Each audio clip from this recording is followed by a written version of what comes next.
You ever get a letter that makes your stomach bottom out? Mine was bright orange, taped to the front gate, stamped red like someone wanted to draw blood. 72 hours to sell my ranch or face fines that could swallow the deed itself. 3 days earlier, I'd been admiring my new horses. Now I was holding an eviction notice from people I'd never met. I didn't pack. I drove to the courthouse, dug for dusty microfilm, and found a dusty 1921 grazing lease. Turns out the HOA's swanky clubhouse is sitting on my land, rent-free. I bumped their bill from $500 a month to $1,500 a day. This is how a dream almost slipped through my fingers, until I tightened my grip around theirs. Last spring, I bought Willow Creek Ranch, 320 acres of knee-high grass that hisses in the wind, a barn older than my granddad, and a view of the Rockies so sharp it cuts your breath. For my family, owning land isn't just a spreadsheet victory.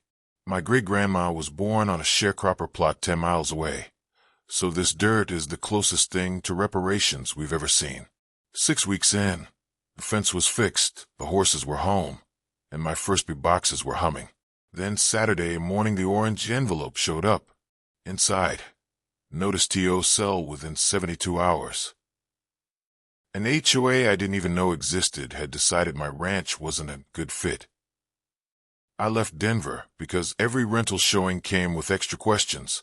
Every mortgage quote came with higher points.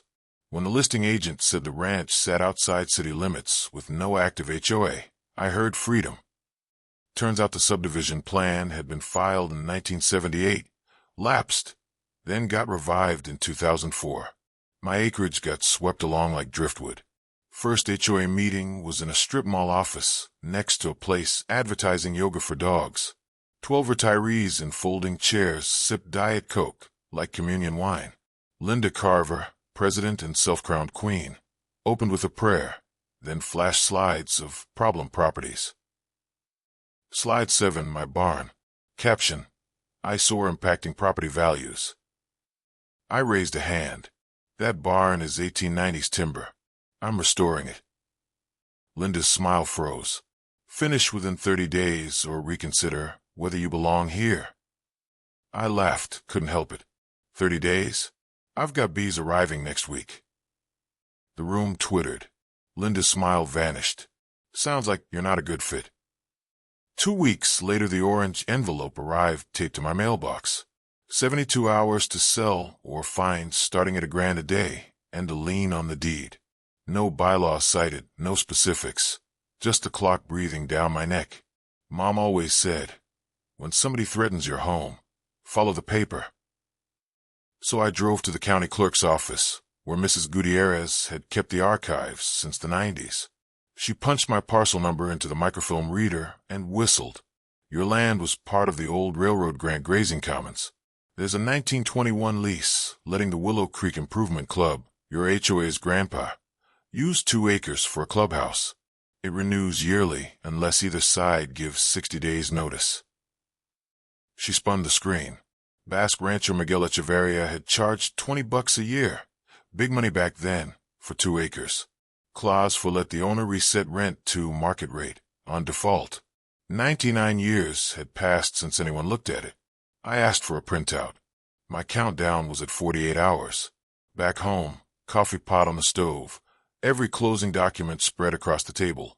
I found it buried in Exhibit J. Property is subject to existing encumbrances. 1921 Lease Agreement, Book 14, page 212.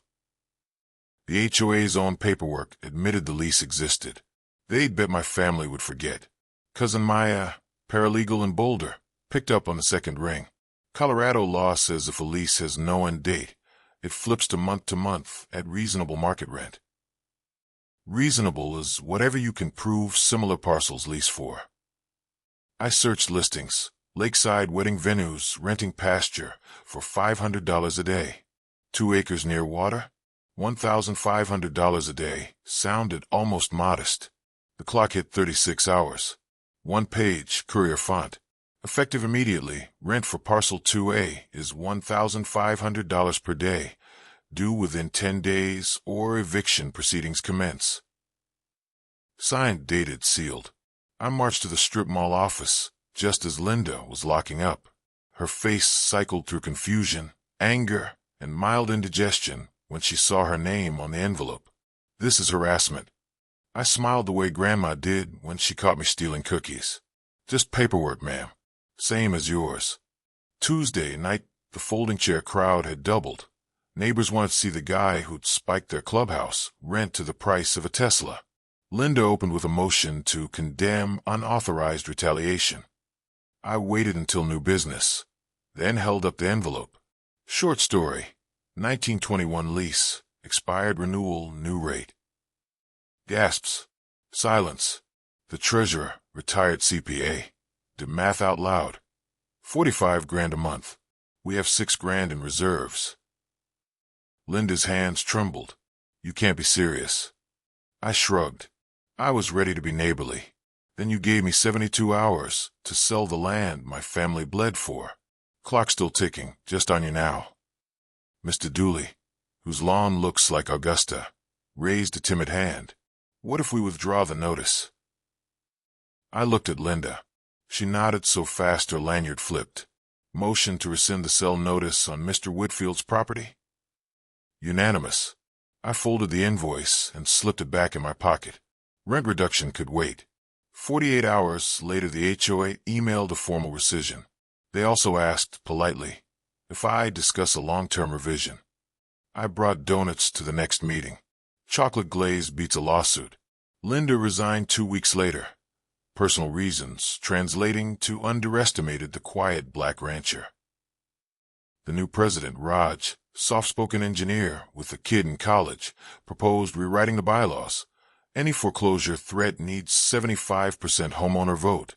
Passed like lightning. I dropped the rent to a symbolic $1 per year on one condition. Quarterly potluck open to every property owner, including folks foreclosed under the old board. First potluck had brisket, veggie samosas, and honey tasting from my hives. Nobody talked fence heights. They talked stargazing and grandkids. Ever had an HOA try to move you out? Drop your story below. What would you have done with that 1921 lease? My story isn't rare. In 2021, the Green Valley Ranch HOA filed more foreclosure suits than the previous decade combined, many against black and brown families. Colorado just passed HB 22-1137 to slow the lien train and force payment plans. Good law, if people know it exists. Nationwide, HOA enforcement still lands heavier on minority homeowners. Sometimes it's loud. You people don't maintain your yards. Sometimes it's quiet, trash can fines that never hit the white neighbor next door. Same weapon, bureaucracy plus money most of us don't keep under the mattress. No law degree required, just curiosity and stubbornness. One email for every document, CC and RS, bylaws, minutes. Colorado gives them 7 business days to cough it up.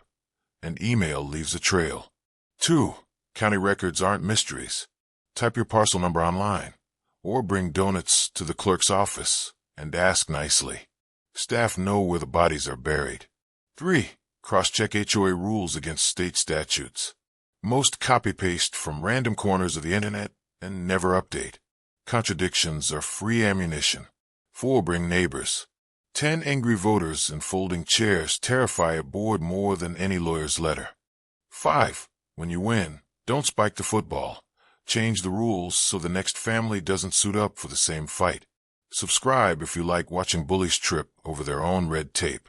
Next week, how a Florida retiree turned his HOA's private pond into a public bird sanctuary using a 1946 migratory bird treaty. You won't want to miss it. The barn still needs paint and the bees still sting, but the land is mine in a way no paper can undo. Some nights I walk the fence line and swear I feel Miguel Echeverria nodding in the dark. He leased 2 acres for $20 so neighbors could gather. A century later, those neighbors tried to erase his memory and mine. Instead, they got a math lesson in compound interest. And, maybe, a little humility. Read the fine print, keep the originals, and never let a clipboard and a lanyard tell you 72 hours is long enough to